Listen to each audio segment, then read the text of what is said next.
warahmatullahi wabarakatuh. Jadi kali ini aku mau bahas tentang anatomi telinga, khususnya telinga bagian tengah. Untuk awalan, dimana telinga ini dibagi jadi 3 ya, telinga bagian luar, telinga bagian tengah, dan telinga bagian dalam. Untuk telinga bagian luar ini dibagi jadi 2 lagi, yaitu bagian pinna dan bagian meatus akustik eksterna ini. Untuk telinga bagian luar dan bagian tengah ini dibatasi dengan membran timpani. Untuk telinga bagian tengah ini juga dibagi jadi 2, di mana ada cavum timpani, lalu ada reses epitimpanicus ini ya. Nah, untuk telinga bagian dalam ini secara utama garis besar ini juga dibagi 2. Ada tulang atau bone labirin ini ya, bagian luarnya ini tulang labirin, dan juga ada membran labirin. Membran labirin itu di dalamnya isi dari tulang ini. Oke.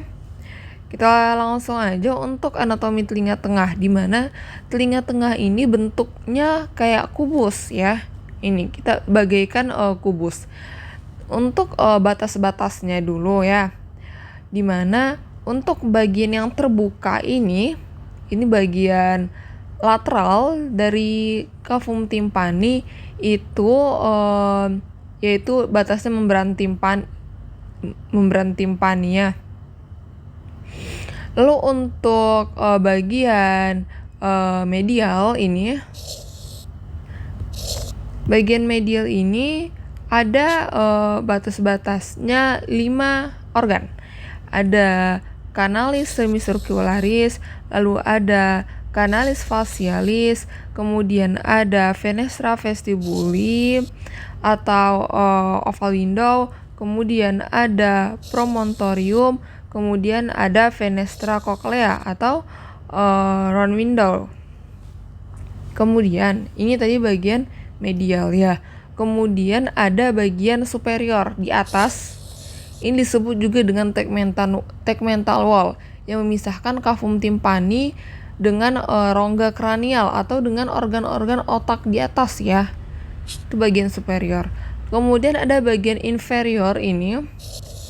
Bagian inferior ini dibatasi namanya jugular wall ya, yang memisahkan dengan bulbus superior dari vena jugularis interna ini.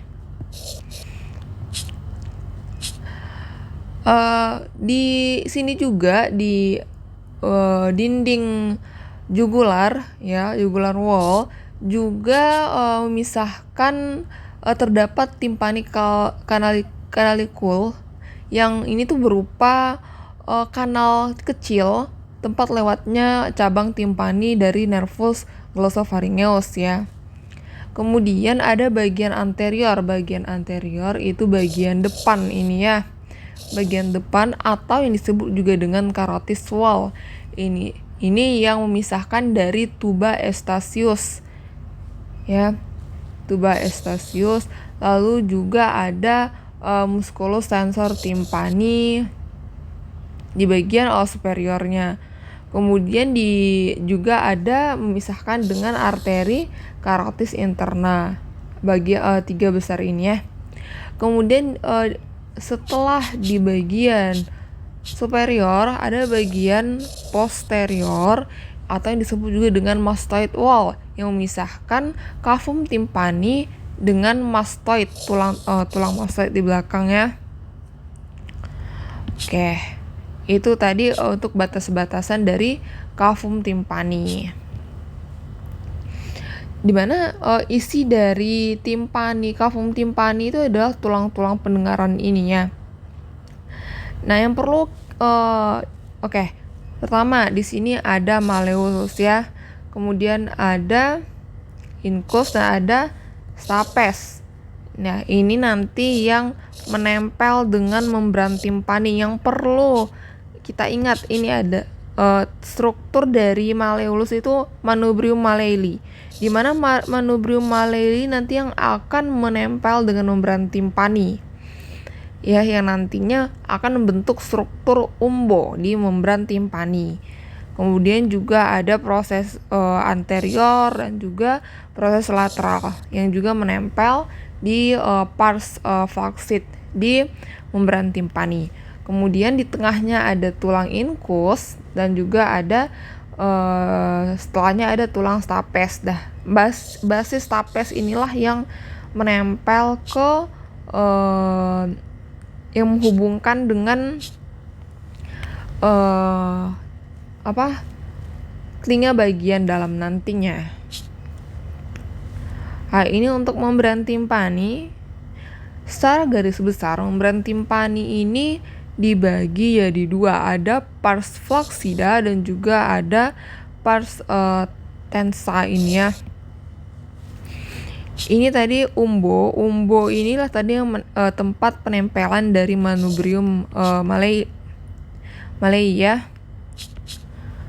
Kemudian ada ini. Jadi gimana kita tahu ini membran timpani sebelah kanan atau sebelah kiri? Kita bisa lihat dari refleks cahayanya. Oke. Refleks cahaya inilah yang membedakan membran timpani kanan dan kiri.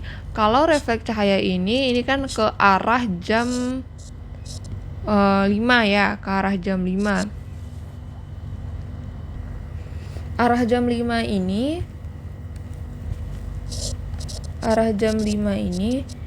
ini menunjukkan bagian kanan. Kalau arah jam 7 menunjukkan kiri. Untuk lebih mudahnya, di mana refleks cahaya ini arahnya ke bagian medial ya, bagian medial menunjukkan medial gitu ya. Lalu membran timpani juga bisa kita bagi berdasarkan kuadran. Pertama kita tentukan dulu manubrium malleolusnya ini. Oke. Manubrium malleolus ini kita tarik garis.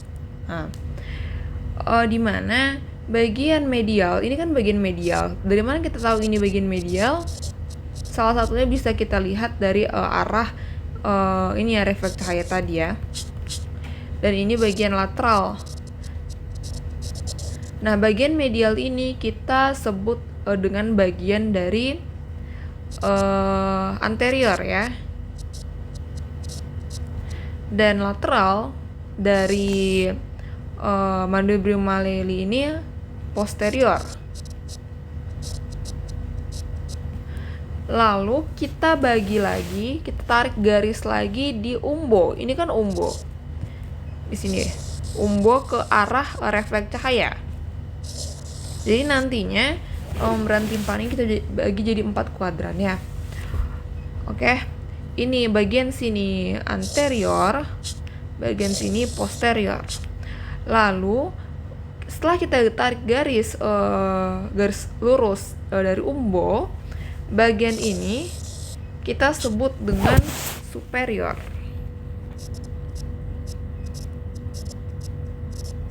Dan bagian sini kita sebut dengan inferior. Berarti bisa kita simpulkan bagian sini ini adalah kuadran superi inferior. Di sini posterior inferior. Posterior superior. Bagian sini posterior inferior, bagian sini anterior inferior gitu ya. Sesuai dengan letak tadi ini.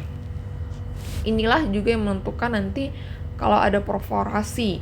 Misalkan ada perforasi di sini, berarti ini perforasi di kuadran anterior inferior gitu ya. Oke, itu untuk pembagian dari membran timpani. Ini tadi ya perforasi. Selain itu, selain dari tahu letak berdasarkan marginal, kita juga bisa lihat ini tadi ya superior, inferior, anterior, posterior ya. Macam-macam penamaan perforasi. Misalkan kalau dia perforasinya berada di pars tensa di medial yang tidak mengenai marginal, yang tidak mengenai ke marginal, maka disebut dengan perforasi sentral ya. Ini juga kalau dia hampir keseluruhan berarti dia subtotal sentral. Kalau sudah mengenai seluruhnya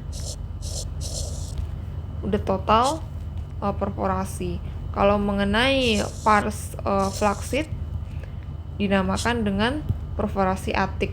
Kalau dia mengenai marginal tepi maka disebut dengan perforasi marginal. Bagaimana kalau ini tadi ya, dia sentral dan juga marginal, maka dia termasuk perforasi total, atau dia ini termasuk perforasi marginal ya. Jadi kita tahu kalau OMSK ini kan ada tipe maligna atau tipe bahaya dan ada tipe aman ya.